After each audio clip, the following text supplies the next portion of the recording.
संसार में सबसे जबरदस्त शक्ति कौन सी है?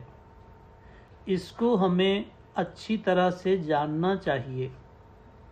कोई बोलेगा एटम बम, कोई बोलेगा हाइड्रोजन बम, कोई और चीज़ बोलेगा, लेकिन इन सबसे कोटि गुना शक्ति संसार में प्रेम है। लव, डिवाइन लव, सच्ची निष्काम भक्ति। भक्ति में इतनी शक्ति है कि वो संसार के मालिक को अपने कब्जे में कर लेती है। जो किसी भी तरीके से काबू में नहीं आते वे भक्ति से बंध जाते हैं। ये कौन सी भक्ति है जिससे कि वे बंध जाते हैं? इसे समझने की ज़रूरत है। बहुत से लोग भगवान की उपासना करते हुए, मन्नतें मांगते हुए, संसारी वासना रखते हुए ये समझते हैं कि हम भगवान की भक्ति कर रहे हैं। भूले हुए हैं ये लोग। जब तक मन में एक भी वासना मौजूद है तब तक हमारे मन में सच्ची भक्ति जागृत नहीं हुई। श्री भगवान और गुरु महाराज हमसे हमारा मन मांगते हैं, और वो भी रुपए में 16 आने। यदि हम उनको रुपए में 15 आने दे दें, 15 आने भी मन दे दें और एक आना संसार में लगाए रखें, तो वो काबू में आने वाले नहीं हैं। इसलिए ये जानना चाहिए कि ऐसी कौन सी भक्ति है जो उनको बांध लेती है। वो है पूर्ण निष्काम भक्ति। मन में सिवाय उनको पाने के एक भी वासना और नहीं रह जाए। इसका मतलब ये नहीं कि हम अपनी मन्नतें ही नहीं मांगें। हमारे मन में भी कोई वासना, संसारी वासना न रहे उसको पाने के सिवा। नहीं तो हम भजन करेंगे, वो उस वासना की पूर्ति में चले जाएगा। इस बात को सबको अच्छी तरह से समझ लेना चाहिए। इसलिए हमने अपने मन में भी कभी कोई वासना नहीं रखनी चाहिए। गुरु महाराज हमसे 2 चीज़ें मांगते हैं, सच्ची भक्ति और पूर्ण शरणागति। जब तक हम भगवान के या गुरु महाराज के शरणागत नहीं होते तब तक मन में कुछ न कुछ वासना या तृष्णा उठती रहती है।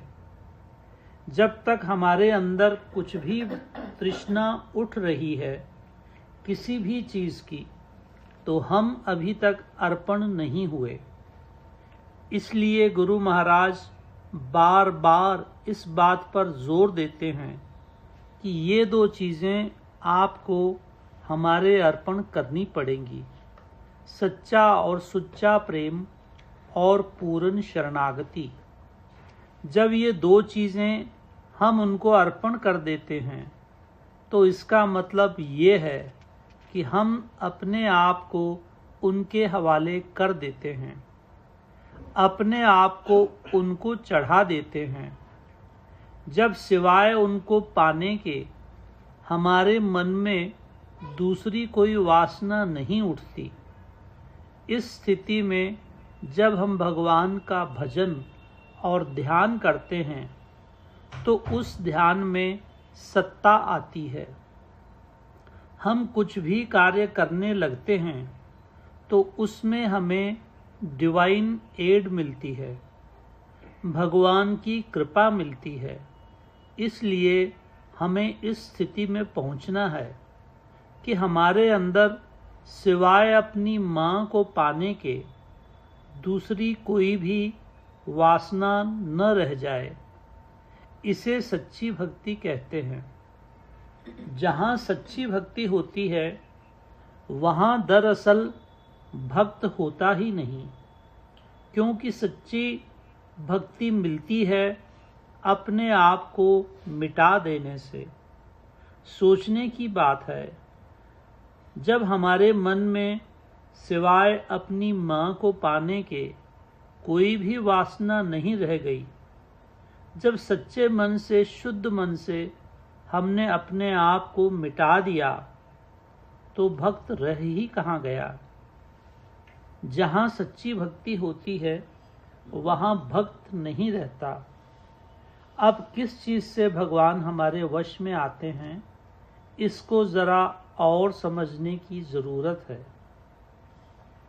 एक सूफी संत ने कहा है कि जब तक विरह के आंसू नहीं गिरेंगे, आंसू भी ऐसे गिरें कि खून के आंसू बहने शुरू हो जाएं, तब वो हमें मिलेगा।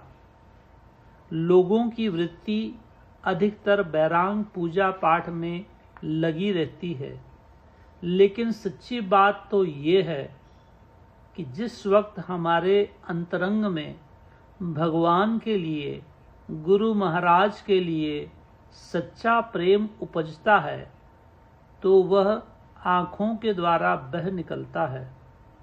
जब हमारी आँखों से गुरु महाराज के लिए, भगवान के लिए आंसू बहने लगते हैं, तो हमें समझना चाहिए कि अब हमें सच्ची भक्ति प्राप्त हो रही है।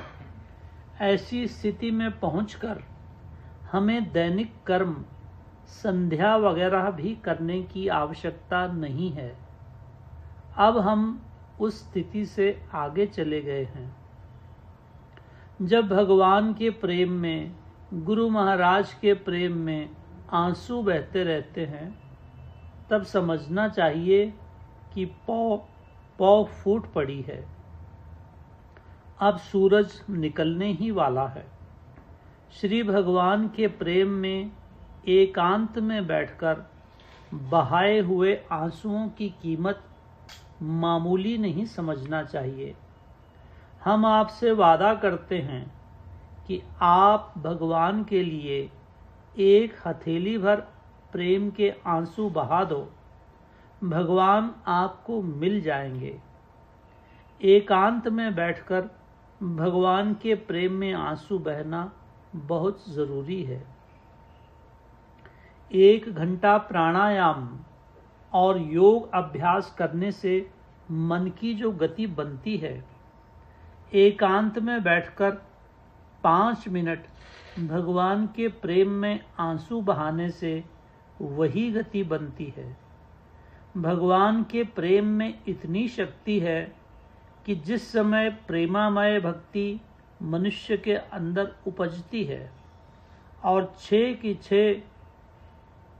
के 6 सात्विक भाव प्रकट हो जाते हैं, तब कुंडलनी शक्ति जागृत होकर सुषुम्ना नाड़ी से होती हुई ब्रह्मरंध्र तक पहुंचती है। उसी कुंडलनी शक्ति को जागृत करने के लिए और ब्रह्मरंध्र तक ले जाने के लिए योगी लोग सारी उम्र अभ्यास करने में ही बिता देते हैं। भगवान के सच्चे प्रेम में, गुरु महाराज के सच्चे प्रेम में कितनी शक्ति है। भगवान श्री साईं बाबा की अमृत वाणी है कि भगवान अपने भक्तों के प्रेम में आंसुओं के इतने प्यासे रहते हैं कि वो इन कीमती मोतियों से अपनी झोली भरते रहते हैं और इन आंसुओं से विभोर होकर उन्हें स्वयं अपने में मिला लेते हैं। एक बार श्री महाराज ने हमें बताया कि भक्त के आंसू भगवान को ऐसे खींच लेते हैं कि जैसे समुद्र की लहर जब बढ़ती है और वापस जाती है तो जीव को अपने अंदर खींच कर ले जाती है। ऐसे ही भक्त के आंसू भगवान को बांधकर अपने पास खींच कर ले जाते हैं। भक्त के आंसुओं की इतनी कीमत है।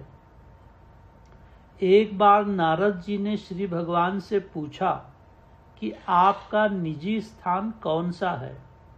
भगवान बोले कि नारद, मैं बैकुंठ में नहीं रहता, मंदिरों में भी मेरा मन नहीं लगता, तीर्थों से भी मैं भाग आता हूँ।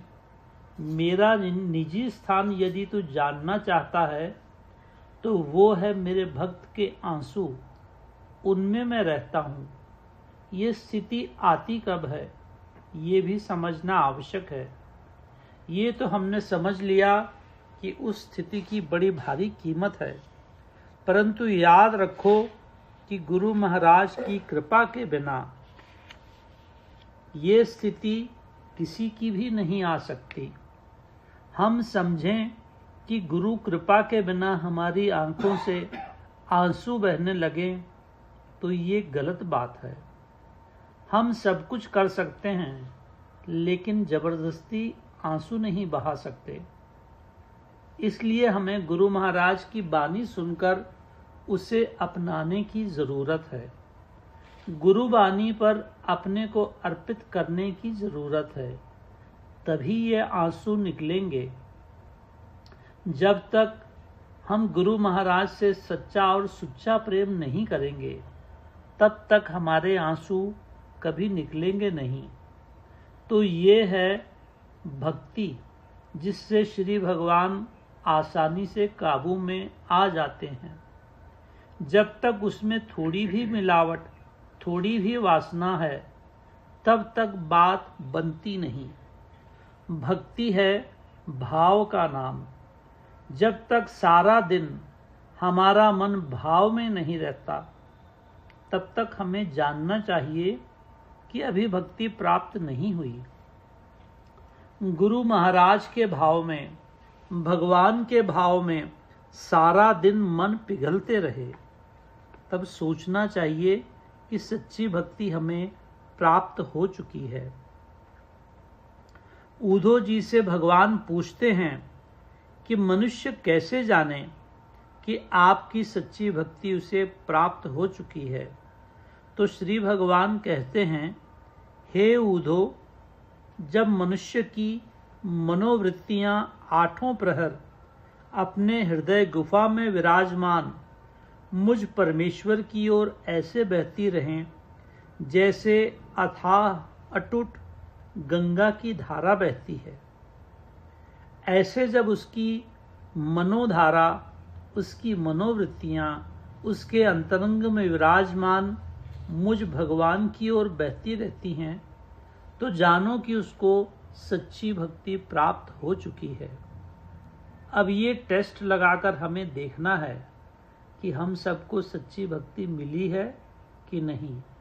कहीं ऐसा तो नहीं हमारा मन संसार की ओर जाता है और हम अपने आप को गलती से भगवान का भक्त समझ रहे हैं।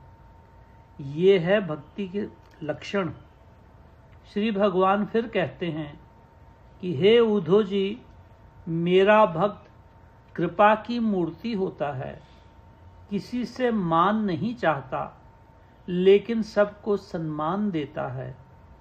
उसमें सहनशीलता ऐसी होती है जैसी वृक्ष में, वृक्ष के नीचे लोग आकर बैठते हैं, उसी के फल तोड़ते हैं, उसी की लकड़ियां तोड़ते हैं, टहनियां तोड़ के जला डालते हैं, लेकिन वो फिर भी सबको छाया देता है, किसी को कुछ कहता नहीं।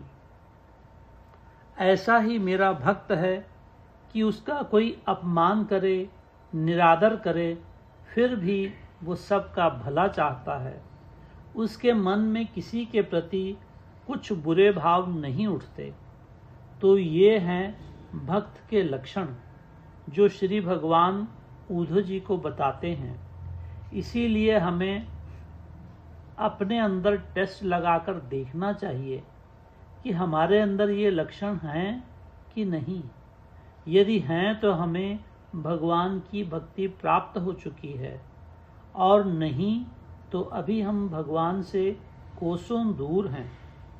हम संसार में देखते हैं कि बहुत से लोग संसारी वासना रखते हुए, श्री भगवान से मांगते हुए, भक्ति से कोसों दूर एकदम उसके विरुद्ध चलते हुए भी खुद को भगवान का भक्त समझते हैं।